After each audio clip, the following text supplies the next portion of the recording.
Good morning, everybody, and welcome to today's webinar where we're going to be diving into brand protection, what this means, and how to protect the most valued thing to any business, which is your brand. My name is Mark Palmer. I'm one of the email resilience leads here at Bytes, and I'm delighted to be joined today by Malcolm Murphy from Mimecast. To give you some more context, and Malcolm will no doubt do this more justice than myself, but leveraging technologies and best of breed solutions to stay ahead of the ever-changing, ever more sophisticated threat landscape is something that continues to evolve. Protection against previously unknown threats is something that we're seeing more and more of, with attackers moving on from traditional targeting of end users and are now aiming for a much richer prize by attempting to exploit the wider corporate brand. This can cause a massive detriment to any organisation that has worked tirelessly over many years to promote and grow the reputation of their brand. To some businesses, brand is everything, and unfortunately, these attackers know it. Now, before we begin, I want to take you through some housekeeping. For those of you though that have not joined a Bytes webinar before, you will be muted throughout the presentations. But if there are any questions you'd like to submit, you'll see on the right-hand side there is a questions box. Pop the questions in there and we'll cover these during the Q&A at the end. We do have a fair few attendees today, so rest assured that should we not get to your question this morning, we're not ignoring it and we will follow up with the relevant answers for you. The sessions are fully recorded and will be shared with you once we're finished, so feel free to share this with any colleagues that maybe couldn't join us today but you feel it may be relevant or of interest to. And as always, if we could please ask you to please take the time to complete the feedback forms, as we want to ensure that these webinars that we host are relevant for our clients and that we're maximising the precious time that we get to spend with you. To give you a flavour of today's webinar, here's a brief agenda around what we'll work through over the next 30 to 40 minutes. I'm going to cover a very, very high-level overview of Bytes. We won't spend too long on that today, as the main thing we want to cover is how Mimecast can protect your brand. At this point, I'll hand over to Malcolm to run through the points listed, and as I mentioned, we'll then jump back on at the end to run through a Q&A. We'll try and get through as many questions as possible.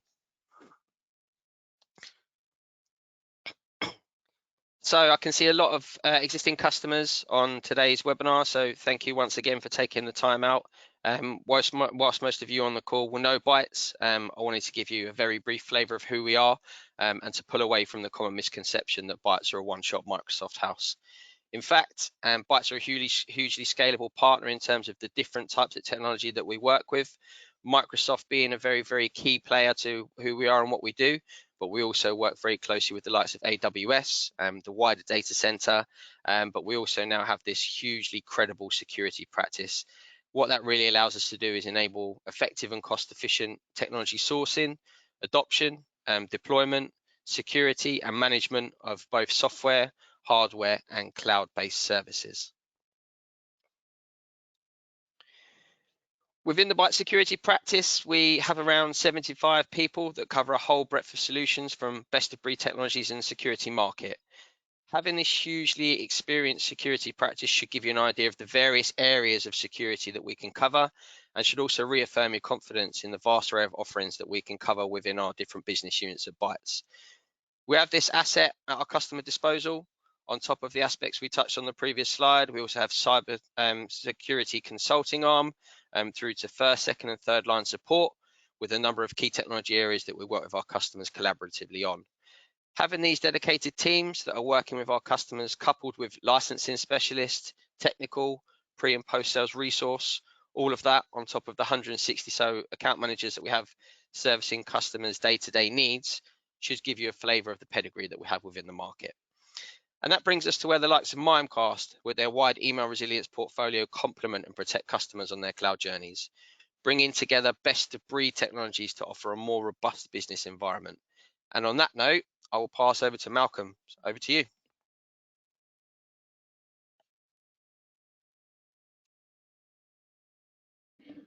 Thanks, Mark. Thanks very much. Welcome.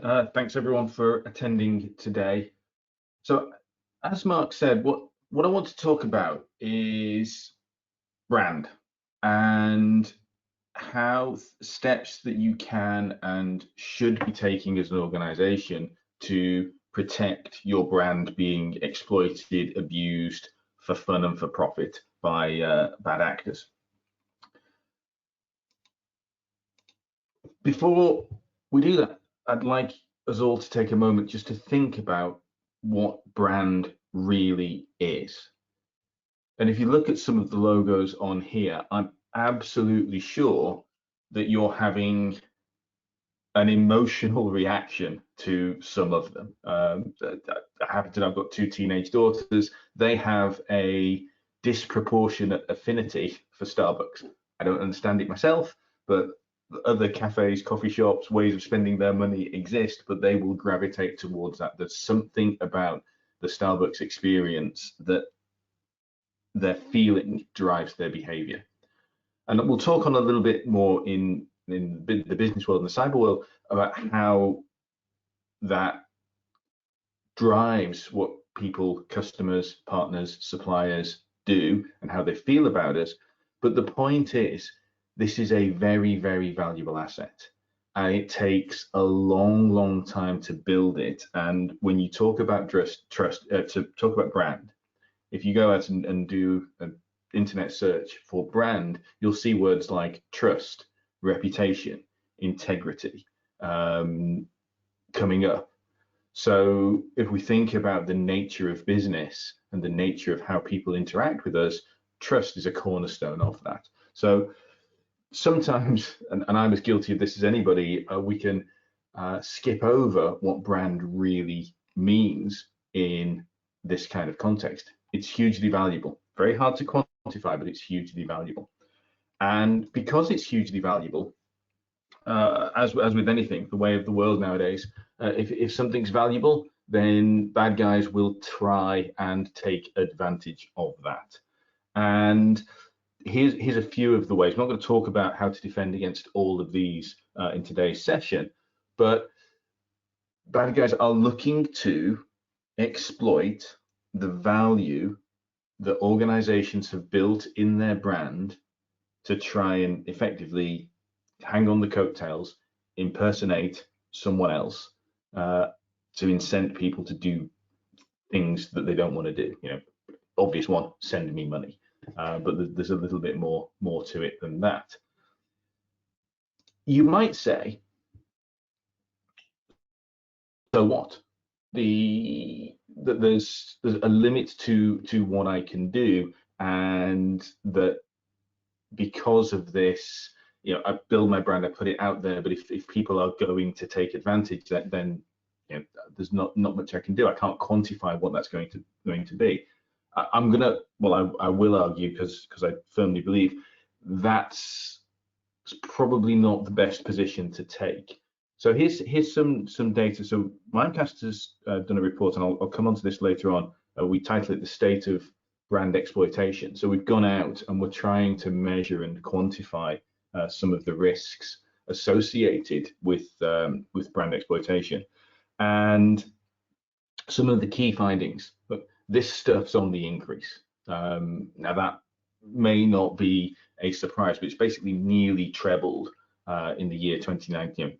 Start of 2019 to the start of 2020, nearly trebled the volume of people trying to impersonate other brands. Across our infrastructure, we're seeing 27 million emails a month to our customers impersonating someone else. 27 million. That's a huge volume. And obviously we don't see everything. We only see the ones that are coming to our customers here. There's lots of that's going on outside there. This third point is actually, I'm a little surprised it's so low. This probably tells us that some of the work that we've been doing as IT security professionals in educating people may be sticking. But you know, 2/5 of people, if they see something that looks like it's from their brand, they don't think, they just click. This is what I was saying before about the power of the brand. I've got familiarity with you, I trust you, so if something comes and it looks like it's from you, then I'm expecting, well, actually, whether I'm expecting it or not, I've got a relationship with you, so I will click. And this is the trust that the bad actors are trying to exploit. They're trying to exploit the fact that I won't have the same level of scrutiny from a brand that I trust. And again, I'd love to meet these 20% of people that don't receive phishing emails, because if I just look in the security domain that is my house, my wife and my kids are getting phishing emails on an almost certainly weekly basis, if not daily. So I'm very jealous of the 20% of people who haven't. We all know this because we all get them. The volume of phishing emails isn't slowing down. Now, we're just going to slip over to a poll, because I want to ask the people on the call here, just have a think. I'd like you to think for a moment. We can put the poll up. What do you think people's attitude to brand impersonation is? How many? So in the State of Brand Protection report, Mimecast surveyed and found out. Okay, what do people think about people? If someone's exploiting my brand, do people understand, hey, that wasn't me, there's nothing I can do? Or do they hold me responsible? So if someone pretends to be me, sends you the email, you click the link and you get harm, where does that responsibility lie? So basically 1 in 4, 2 in 4, 3 in 4, or everybody thinks that that it's my fault if someone impersonates me.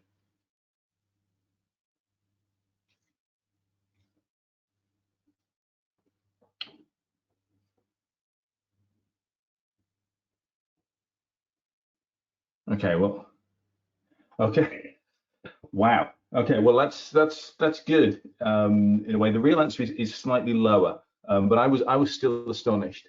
It's basically 3/4 of people think it's my responsibility to protect you from someone impersonating me. Let's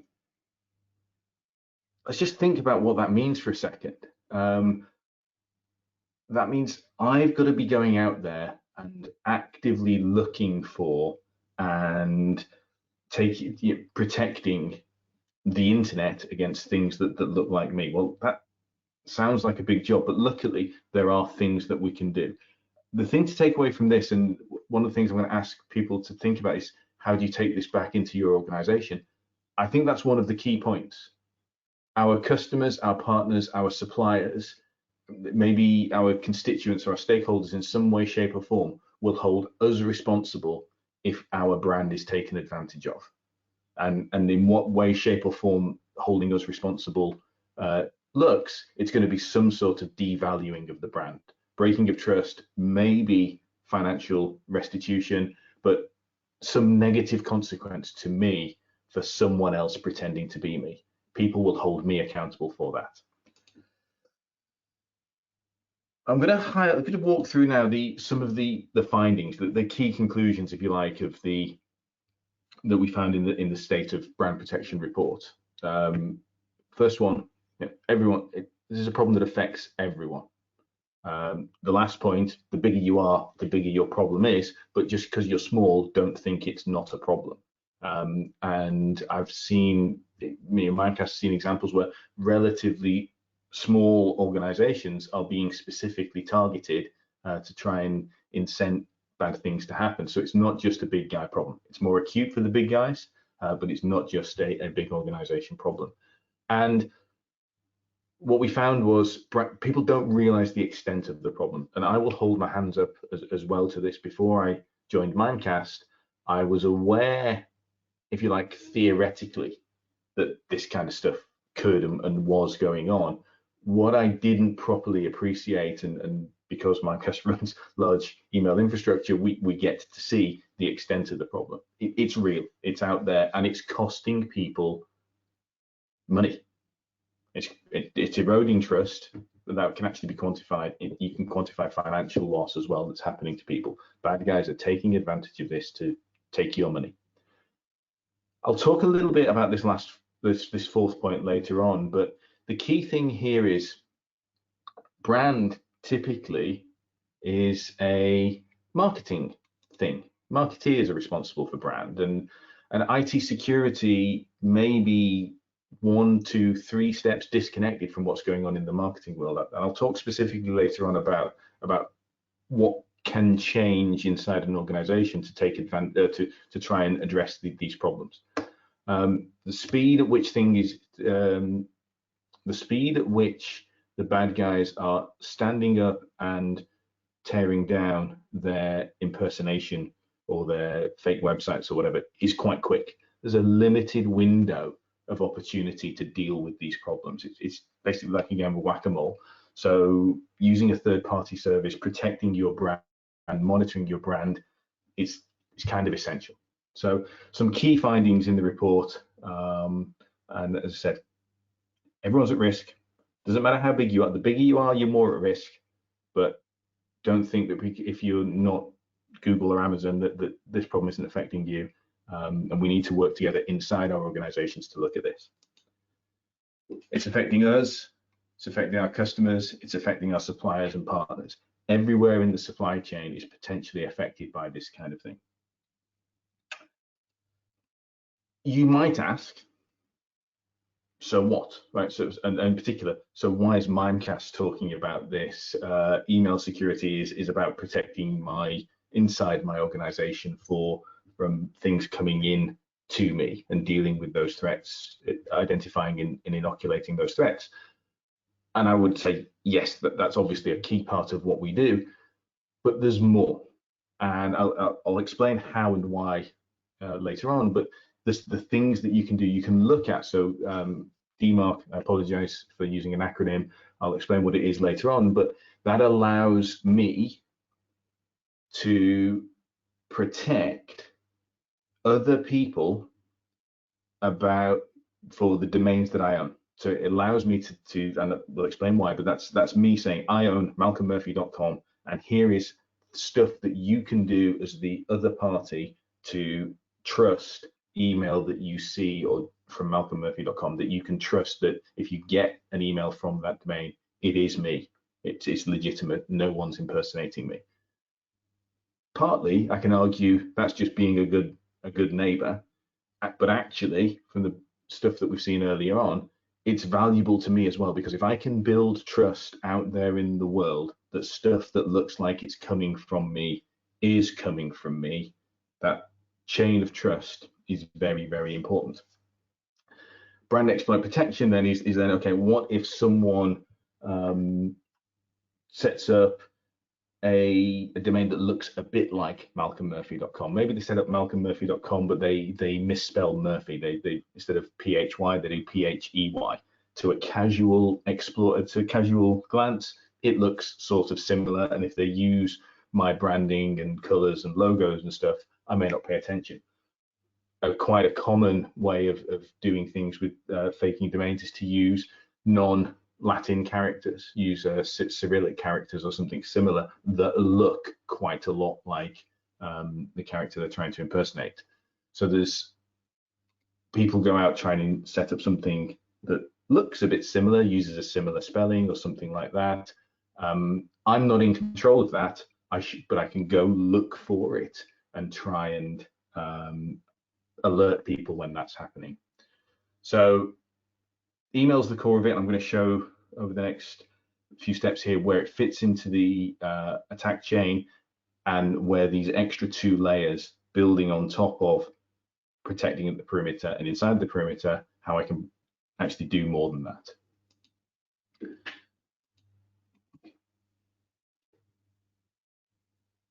This may come as a surprise. I alluded to this before, but if you think about the anatomy of an attack, I'm going to send some sort of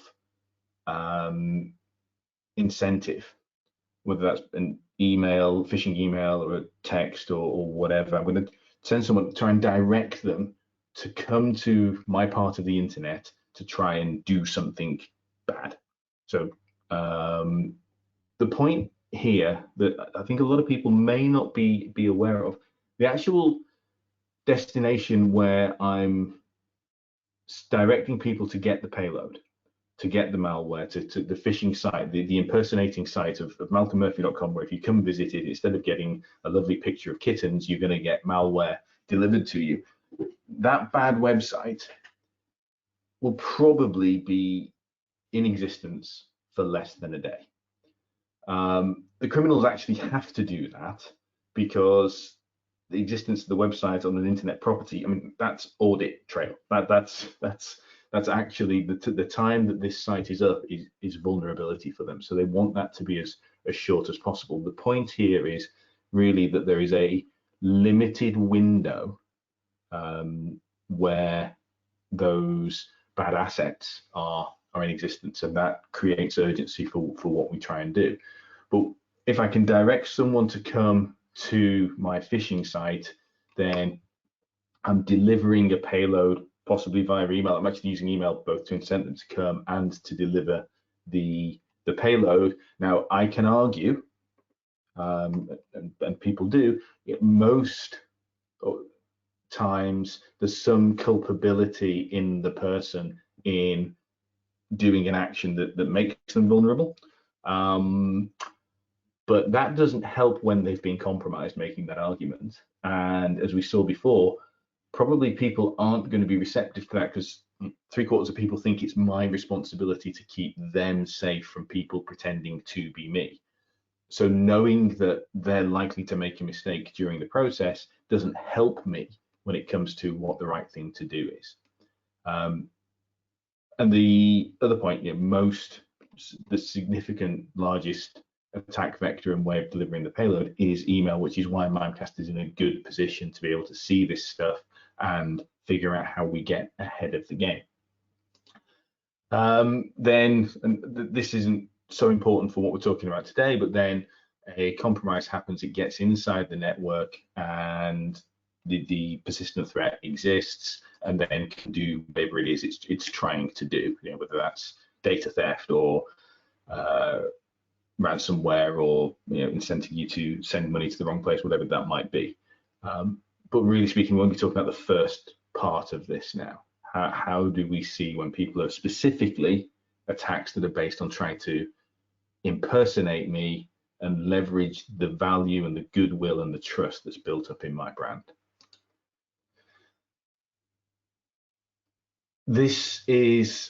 We talked earlier on about the increase in the attacks and what's going on, and basically things are, take away from this slide, things are getting worse. So there's a high degree of automation now in the community of attackers.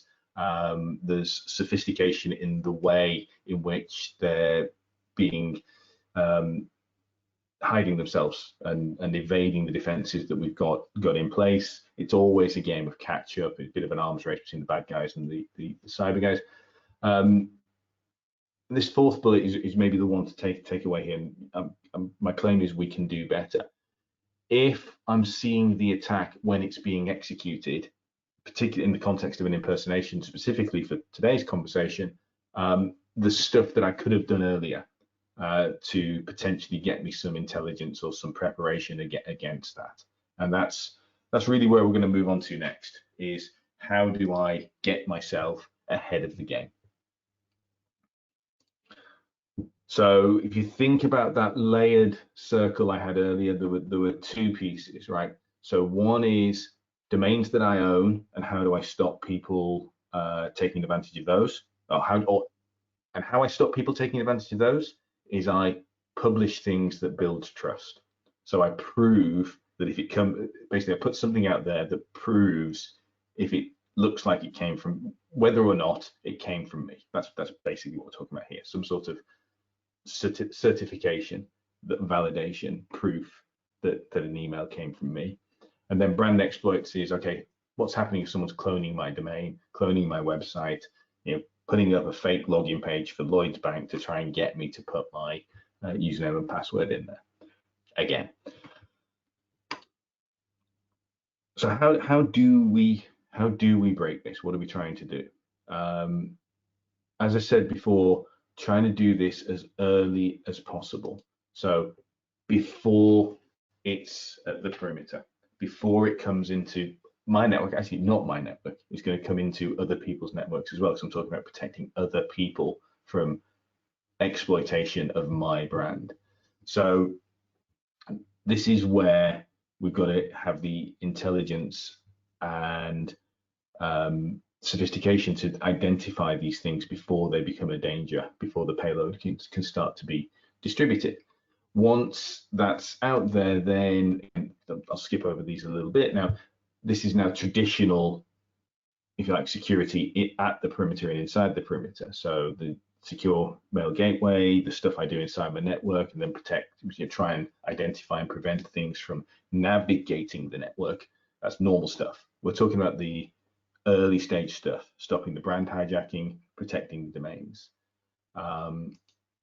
So normally we wait until it comes in and we defend against it. And basically, from my brand point of view, I have to trust that the recipient of the impersonation attack is doing this stuff. What I want to do instead is say, okay, to protect my brand, I've got to be going out there and doing stuff before the attack actually gets at someone else's perimeter, or if I'm a consumer brand, before it gets to the consumer, to enable them to be protected. So for the brand exploit protection thing, essentially there's three sides to the triangle here. So lots and lots and lots of proactive scanning of the internet to look for this stuff. I've no idea how many zeros there are in a quadrillion, but it's lots. Lots of just ongoing scanning of stuff, looking for the anything that looks like it's attempting to copy a brand as part of what could be an attack, combined with some sort of threat detection, applying intelligence to be able to correlate these two things. Say, look, we're looking for signs of brand manipulation, brand copying, brand fraud, and we're combining that with indicators looking for threats to figure out, okay, publish, hey, something bad's going on here, and combine that with blocking. So when I've got information that says, hey, there's a threat going on here, someone's trying to copy me, I can instantly apply this inside the things I control, but I can also go and out to the internet and do takedowns, actually prevent the brands that are trying to, or the domains that are trying to exploit and impersonate and look like my brand, get them off the internet as quickly as possible. Remember, I've got less than a day. The standing up and tearing down of these phishing sites happens quickly. So in order to defend, I've got to be quick about identifying and then responding and taking action to have at it.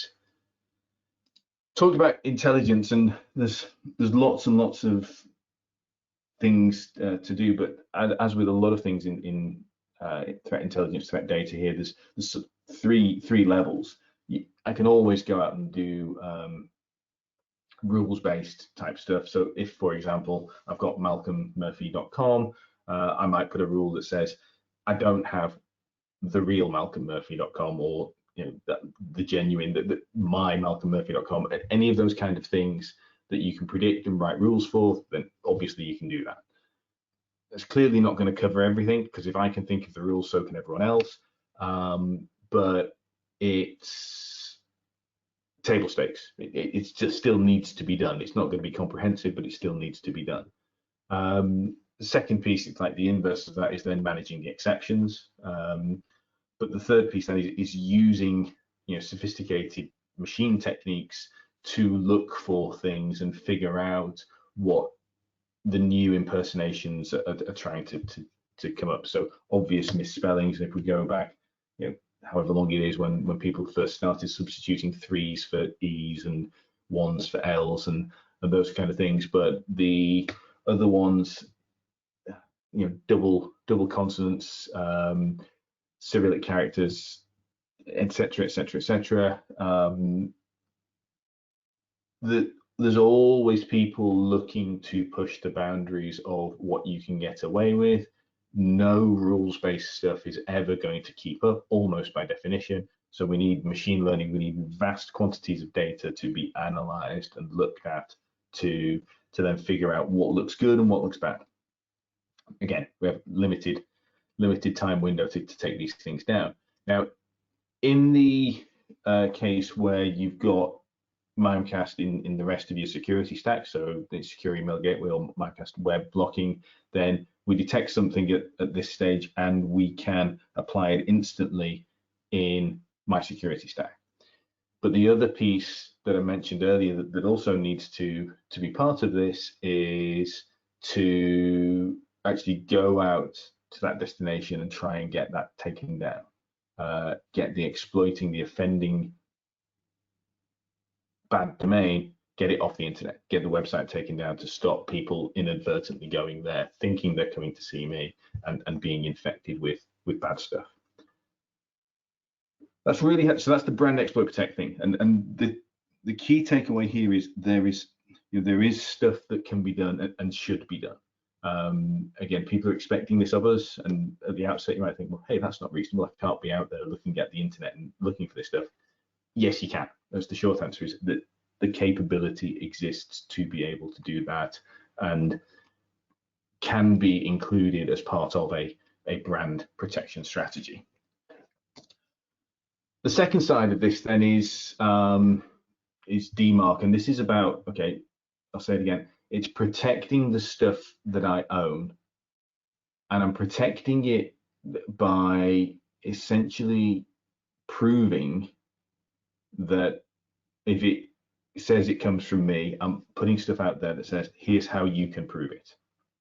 So it's like, it's almost, an analogy I'd use, this isn't a perfect analogy, but it's almost like sending, if my gas supplier is going to send someone to come and read my meter, it's almost like them sending me, before the person comes to read my meter, sending me a photograph of what that person looks like and telling me where I can validate that, and telling me that no one's going to come to my door and say they're going to read the meter without that being available.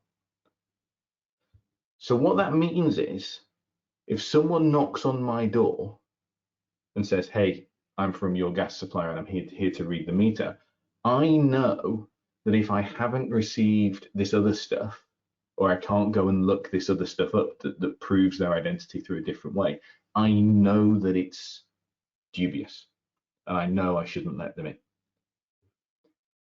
Now, for this to work, obviously I need to take some action. As the recipient here, I need to go and check out and validate that they're doing, validate the authentication information. But by my gas supplier in this instance, by them telling me that they're going to publish this information, they are effectively creating trust and the ability to validate that trust. And the non-existence of the trust information is good enough for me to say, no, this is a con. So there's a little bit about, build it and they will come. I have to publish this stuff as the owner of the domain, and I have to trust that the other people are going to look at this stuff to validate it. But they are. So the good news is the public email services, the history of DMARC is, it actually was a consortium of actually public email services that really came together to try and solve this problem. So that means a lot of consumer email, if I'm publishing DMARC information to prove I am who I say I am, a lot of consumer email services are seeing that and validating against that. And a lot of businesses are as well. Not all. So, it's not a comprehensive solution. It doesn't protect, doesn't guarantee everything, but it is part of building the best possible chain of trust, the best possible way of getting the trust in place that can be there. So it proves that if something, let's say, is signed or has the identity photograph, it proves it's from me. And then by implication, if you don't have that proof, and everyone knows, because I publish the fact, hey, I always tell you, I always send you a photograph of the person that's coming to check your meter. And if everyone knows that I always do that, then they know that if someone turns up without that, they're a fraud. So it enables the empowerment of my customers, suppliers, supply chain, third parties. It enables me to empower them to trust that if something looks like it comes from me, that it does come from me. I'm controlling my domain. And actually, one side effect of this is I can then go out and look for, if I know I'm publishing stuff, I can go out and look for attempts that don't have that. Because there are legitimate uses, right, for people to pretend to come from my mail domain. My marketing people may use a third-party emailing service that uses their infrastructure but uses my domain. That's legitimate and that's okay. So it's not saying only stuff that comes from me, it's saying only stuff that comes in my name. If anyone's seen the US election messages, it's like the bit at the end where they say, I'm Malcolm Murphy and I approve this message. It's that kind of idea. And again, this is stuff that you can do today, or your organization can do today, to build better confidence. And then check and look for people sending out those fake messages. Final point I want to make as well, this is obviously the attack chain slide that I showed earlier. And this is, I think Mark said in the outset about Mimecast and being a best of breed solution. That then gives you some advantages. So we can look at the whole part across the top, from beyond the perimeter to checking things out the perimeter, inside the perimeter, and putting protection in place. And all that's true, and there's value, incremental value to be gained from being able to join these things up. But the reality also is that there's a stack or suite of technologies inside an organization's security ecosystem. So it's equally valuable to be able to leverage this data across the whole of the chain and share it with my other enforcement technologies. I've just put some examples up here because I can't find good ways of a generic icon for endpoint and firewall and SIEM and workflow management and so on and so forth.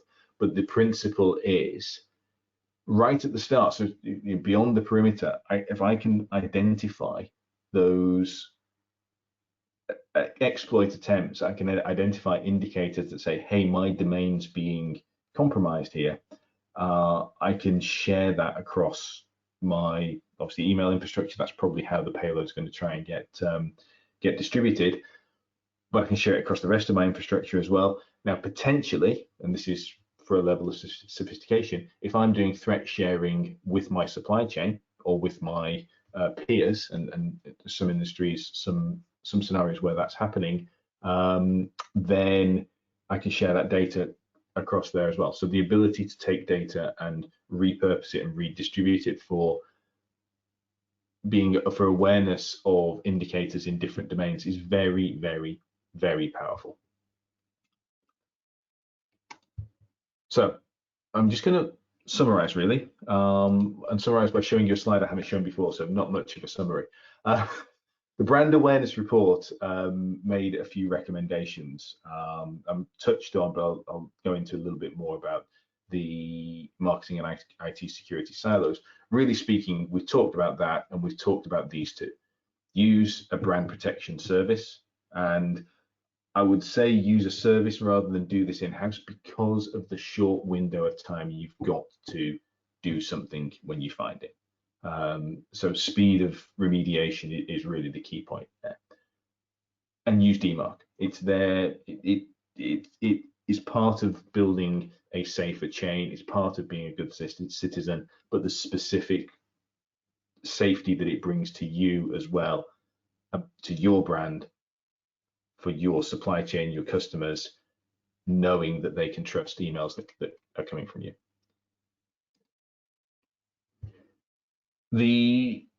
I'll take 5 seconds to talk about the IT marketing silo piece. Competing aims. This is the reality is there's almost by definition some tension, some conflict between what a marketing organization would try and want to do, which is spread the message far and wide and bring as many people to my door as I possibly can. And this is perhaps a a slightly zealous characterization of security, but security, we're trying to keep things safe, and the easiest way to do that is to keep as many people out as possible. So there's by definition some tension there, and where this works well is where organizations are, your marketing is working with security to understand the risks and the state of the art, if you like, in what the threats are against brand, and then equally on security, then advising, working with marketing on the right things that we can do to minimize the risk or protect ourselves as best as we can. So it's a partnership, and that isn't always in place in some cases. So first job, I would say, if we are IT people on this call, first job is build some awareness inside our colleagues or with our colleagues of what the state of the art is, what the risks are, and how we might be able to work together to manage them. So hopefully, I mean, this was obviously a whistle-stop overview of a couple of areas of the whole chain. I've focused very much on things that exist outside of your perimeter, and in principle, descriptions of how this can work. The key point is the following. Look, stuff's happening outside the perimeter. People are trying to exploit your brand. There's stuff that you can do, right? So I'd ask you to go think about doing these three things. Mimecast Stated Brand Protection Report. It's not, it's not 100 pages long. It's a reasonably straightforward read. It elaborates a little bit on some of the points that I've made here, and a little bit more specific and clarifies some of this. So go get that right now. I think it's going to be in the material, and the follow-up email will send you a link to how you can go get that. But please do, not exactly bedtime reading, but it is informative. Find out who else in your organization can and should be involved with this. It's probably almost certainly not just an IT or a security owned issue. So find that colleague in marketing who worries about brand equity, brand protection, worries about these things. And please do talk with your Bytes person or Mimecast or both of us about how this might actually apply in your case, and what we can do to help you. And potentially, if it's the right kind of thing, we can show you this stuff. We can get trials going in your world to see you, to show you how it looks and what can be done. So yes, and all three of these things could be done this afternoon. I'm just saying. With that, then, I have nothing else I wanted to say. I'll hand over for questions. Perfect. Thank you, Malcolm. That was great. Yeah, a massive thank you to you. It's really useful, really insightful, I guess, around where things currently are, where they're going, and how putting technologies in place to bolster it is absolutely something that they should be doing. So there was a couple of comments and a couple of questions as well. So from a comments perspective, one of the customers mentioned around obviously leveraging DMARC, DKIM, SPF is something that they've done, but when talking to peers and maybe others, it's something that many others haven't. And I think you touched on a previous slide. It's from a Bytes perspective, and I imagine Mimecast is something that we're seeing more and more of. It's becoming more and more prevalent as a conversation, and the technology that customers are deploying. One of the other comments that it'd be great to get your thoughts on, Malcolm, was essentially retaining ownership of website domains for a good few years after you cease using them, i.e. if there are domains that are similar or look the same, essentially acquiring them and just holding them. Obviously there'll be a cost associated to that, so it'd be great to get your kind of thoughts on what you see in terms of that. Is that something that you come across quite regularly, or something that you think customers are doing instead of going out and looking at a solution? Yes, so I think there's two parts to that, I think, Mark, if I'm understanding your question correctly. I mean, yeah, clearly, if I stick with the example of malcolmmurphy.com, if I if I know, and there's a common spelling of my first name, so I can use, people often spell it Malcom, common misspelling. So if I know that, then maybe it makes sense for me to register that domain as well. And that's almost the, if you remember the slide I had with the way the intelligence works, the sort of the 3 steps in there. This is rules-based stuff. I can predict that. I can do that for a rule, and yeah, I probably should. There's a priority list of things that I probably should be able to identify as the most likely, or the most, perhaps not the most likely, but the most convincing misspellings, if you like, or mislabelings or impersonating type things. And I probably should, as part of my brand strategy, go out and get those. The challenge is, as you said, even if it's only 20 quid a year, there's almost an infinite number of domains that I could define to do that. So there has to be a cutoff point. But I would say the ones that are likely to be most convincing or most misabused, my strategy probably should include going and getting those, even if it's just for a website redirect or a domain parking or whatever it might be, just to prevent someone else taking advantage of that. The second part of what I think the question was, Mark, was then, what if I've been using a domain name and then I retire it? And should I retain ownership of it even if I'm not using it? I would say I should very seriously consider keeping ownership, because if I've legitimately been using that domain historically, then people have a degree of trust in it already. And if that were then to be exploited by a bad actor, it's probably got a higher probability of being successful because it's been used by me in the past. So there is a degree of trust in there. It may evade some of the threat categorization stuff that my other technologies are using. It's just got a higher probability of being successful. So yeah, probably should retain it for a reasonable amount of time. I've got no idea what reasonable is in this context, I'm afraid, but yeah, definitely, if it was me, I would retain it. Perfect. Thank you very much for that. And then a couple of questions. First one is what should we be looking for in terms of a technology, a solution? Well, if I talk about the brand exploit piece in particular, I would say the key thing is, well, it's in 2 parts, right? The first is going out and finding stuff, and you want that combination of those 3 things that I said around rules and exceptions, and then machine learning intelligence application to try and detect stuff. But detection's only half the problem. Knowing about it doesn't defend anybody against it. So remediation and this is why I say service as much as anything else, because it's the remediation that's actually the important bit. Being able to get out into the wider internet and get these impersonating fraudulent brands or domains, get them taken down, that you need to look for something that helps do both. So knowing about it is obviously a good first step, but knowing about it and being able to strike against it, to take restorative action, is perhaps more useful. And I would suggest that that's probably not expertise that most organizations have. So yeah, maybe if you're Google, you probably can.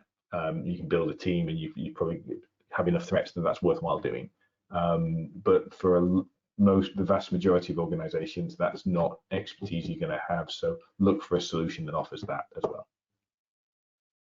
Perfect. Thank you for that. And then the final question we've got is that obviously this is something that maybe this customer wasn't aware of in as much detail as potentially the threats you see on a day-to-day basis, and they're just wondering, is this something that companies are actually experiencing and are seeing a lot of, or is it something that's kind of up and coming?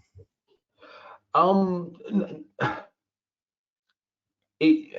don't want to I'm desperately trying not to be running around with waving my hands in the air, shouting we're all doomed and the world's on fire.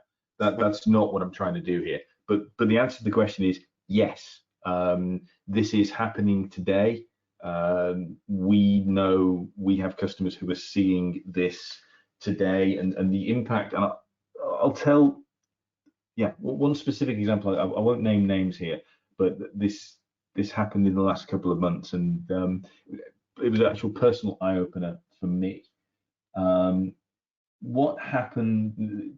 Exact story. An organization had an impersonated domain. So someone created a lookalike domain for them, and they were then able to send, and there's some other pieces to this attack which I haven't spoken about today, so I apologize if not all of this is clear, but they were then able to send an email to one of their suppliers that looked like it was coming from the right part of the organization. So they'd actually also been able to do some telemetry gathering about the organization to construct this attack. It was reasonably sophisticated. But to deliver the attack that they did, they compromised an organization. Then they attacked one of their suppliers with we have changed our bank details. Can you use these details for paying our invoice? And it was a non-trivial amount of money. It was a six-figure sum that was basically, they were trying to redirect that. The attacked organization was able to spot that the compromise on their supply chain had happened, so they were able to intercept it, and luckily they validated it. They rang up the organization in question, the one whose brand had been impersonated, had no idea that this had happened. They had no idea that people were going out to their supply chain purporting to be them and asking for money to be sent elsewhere. Now luckily we were able to intercept that, and but it highlights, I think, some of the level of sophistication in some of this stuff and the ease with which people can be compromised. So yeah, this is happening. This is out there today. It's actually happening, and it's being defended against. But just imagine the impact if that had been caught. Sorry, if that hadn't been caught. Imagine the impact of me sending £100,000 to the wrong place because I thought that's what you'd told me to do. And again, come back to the thing right at the start. 3/4 of people would hold me responsible for someone pretending to be me. So yeah, probably is worth me investing a little bit of time, energy, and attention in helping try and protect against that. Perfect. Yeah, I think that kind of resonates going into, I guess, the time of the year that we're coming into as well, doesn't it? Obviously, moving towards kind of the festive period, those malicious attackers will absolutely be primed to go after those organizations, unfortunately. And I think we see it more and more in the news every day around the concern that the large companies have that this is going to happen, especially with more and more things going on at this time of year. Absolutely. I mean, if I owned a consumer brand, a brand that I was using to engage with consumers and transact with them, right now is the hottest time of the year between, well, I guess, where are we? November. So for the last probably 2 to 3 weeks previously, right up until the second week of January, it's just ridiculously busy on the internet. It starts on Black Friday apparently, but no, it's already been starting, and the bad guys know that this level of traffic's going. They know, and actually this year's worse because with everything else that's been going on, people are being incented to start earlier. We're fearful of the supply chain running out. There'll be no toys in the shops at Christmas, etc., etc., etc. So there's both a little bit more urgency in the consumer world, in the minds of consumers, and there's probably because of some of that other fear that exists, there's probably a higher tolerance or threshold for skepticism, that people aren't being as skeptical as they might otherwise be. So at the moment, and we're seeing this, our threat analyst team are seeing this. They're seeing, it's the normal uptake in at this time of year, with a little bit of extra thrown in for good measure.